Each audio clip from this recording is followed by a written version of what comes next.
So obviously the biggest thing that everyone is talking about is how this 30% tariff, especially on Chinese imported products, but all foreign solar products, that includes all the materials, that includes the right silicons that we use to make these materials for transistors and such, all of it has this tariff on it now.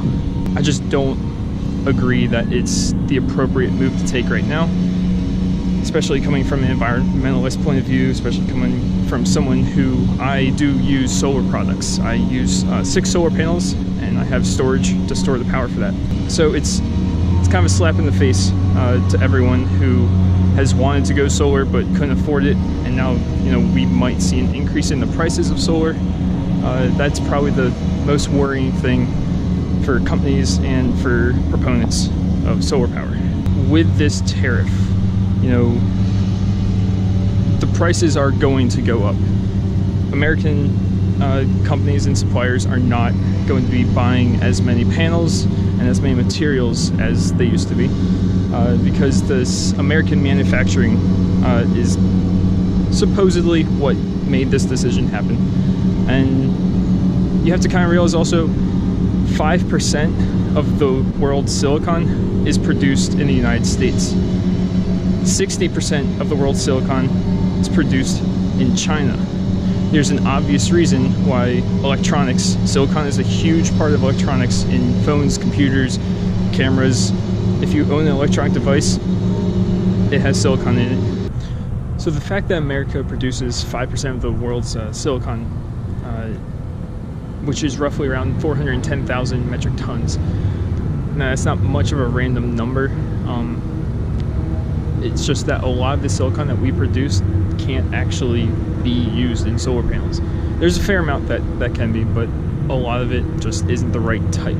It's actually called ferrosilicon, is a lot of the type that we produce here, and it's more the crystalline silicon that is mass produced in places like China and other countries in the world where those deposits actually exist. Like, those resources are actually in the ground in other countries as compared to here in America. Now, the United States is actually, number 3 in silicon production. China is obviously number 1. But so that just shows you just where the resources are. In America, solar is actually the number 1 growing job sector right now, with more than 370,000 jobs nationwide. But I think that's part of the reason why importing solar materials, importing the panels, importing the proper silicon that we need, especially from China, because China produces so much of the silicon in the world, of course, those resources are going to be extremely cheap. For a lot of American solar companies, the biggest business model is importing really cheap solar panels that were made in China, using mostly Chinese materials, importing those and then distributing them and installing them, because the companies can purchase these panels at really low costs and then install them or sell them to the consumer. And then you can either work it as a utility bill, where you still pay a bill every single month, but at a reduced cost from what your normal utility bill was, or you can just outright purchase the panels at the wholesale plus the profit price, and then until they go bad, which 20, 25 years, 30 years in some cases, that's how long you just have free energy coming your way. So that's what the model in the United States for many solar companies is right now. Very few of these companies manufacture their own panels. Obviously there's not as much of the resource here, so with the incurred costs from manufacturing it themselves and then distributing and installing, it's going to be higher in that regard. So that's the big reason that this tariff was put on solar panels imported from other countries, especially China, because the cost of production overseas is so low compared to the cost of production in the United States that it was said that there's this unfair advantage that companies who import have over companies who manufacture here in America.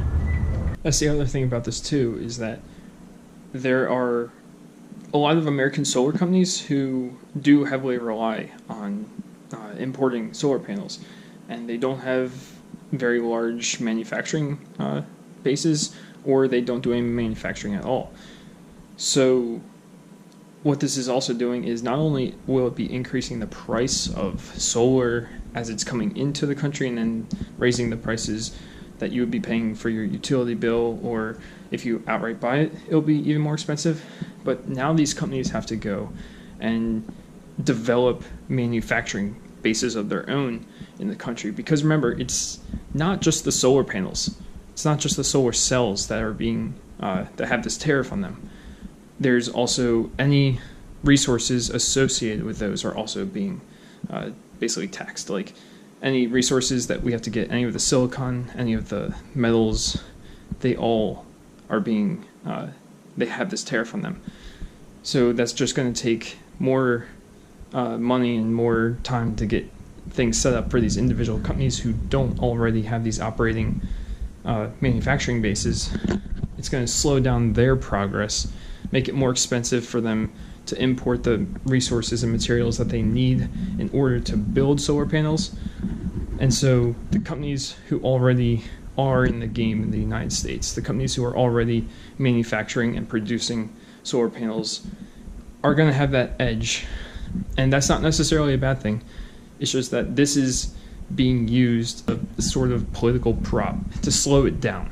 Because of this, now there's only going to be this limited number of companies who already manufacture, and now, you know, all the other companies, there are over 9,000 companies, solar companies in America who do this distribution installation. Now they all have to catch up. So it's really going to slow down the entire market in favor of a handful of companies who already manufacture. The 30% tariff, more or less, it's lower than what the International Trade Commission recommended the tariff be. The tariff was supposed to be about 35%, and it only got put at 30%. What that's meant to do is to raise the price of the solar panels up to about the price that the American manufacturers can produce the panels for, which, in their eyes, quote unquote, levels out the playing field. But at the same time, it also raises the price of solar in the United States, because imports are going to go down. There's going to be a ton of competition for the limited resources that our country actually has. Like, we aren't producing silicon in mass quantities needed for this widespread distribution, because it simply does not exist in these quantities here in America. And then solar silicon production, like the silicon used in solar panels, is also going to be competing with fracking. Many fracking companies, when they pressurize the water underground to crack up the earth and get the natural gas, they actually inject silicon crystals into that water, and it's a really efficient way of fracking, of releasing the natural gas. So of course there's going to be competition not only among solar companies who are trying to manufacture, but among natural gas companies as well. It's going to cut jobs not only for importing, but for distribution and installing. With less flow comes less demand, comes less need for these types of workers. There's a lot more that goes into the solar industry than just making the panels. A lot of the expertise, like I said, it's in the installation. It's also in the maintenance and the upkeeping and the electricians who are needed. And also, don't forget, manufacturing, especially in today's world, especially with the way tech companies and these manufacturing companies are moving, manufacturing is most likely going to be automated. You're not putting humans to work, you're putting machines to work. And machines, number one, work cheaper than humans, and number two, work more efficiently than humans. So thinking that bringing this manufacturing into the solar industry here in America is going to be creating jobs and boosting the economy, that's not how it's going to go. It's just going to expand a robotic infrastructure.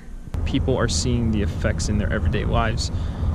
The people who are choosing to adopt this, and the people who are on the fence and become convinced. But then you have the people who are on the fence, and now with this they're gonna go back onto the side. They're not going to adopt it, which just hurts the progress that we're making, especially because I'm someone who, you know, I advocate for this all the time. I have 6 book-sized solar panels, and I use them all the time, every single day. Right now, they're actually at my apartment, sitting outside in the sun, and you know, I have battery packs also. I have power banks.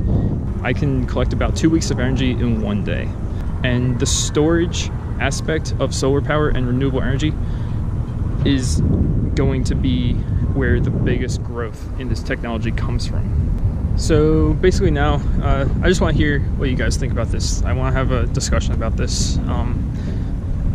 You can do this on Twitter, at the Scalix, that's me. That's probably the best place to have a discussion like this, because for someone like me, I'm actually a lot better at putting my thoughts into written words than spoken words. It's sometimes very difficult for me to make videos, and I do lots of cuts. So I'm getting better. But yeah, find me on there, and then we can talk about this, talk about pros and cons. I do agree with the sentiment, don't agree with the methods. There just has to be other ways that they can go about doing stuff like this, because it's kind of ridiculous, the approach that they take when it comes to technology, and especially renewable energy in America. So let's talk about that. Find me here, give this a share, subscribe, don't forget to subscribe. New video coming next Wednesday.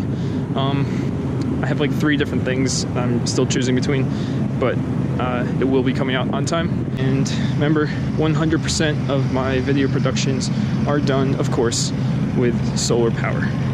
Until next time, here's to all your endeavors.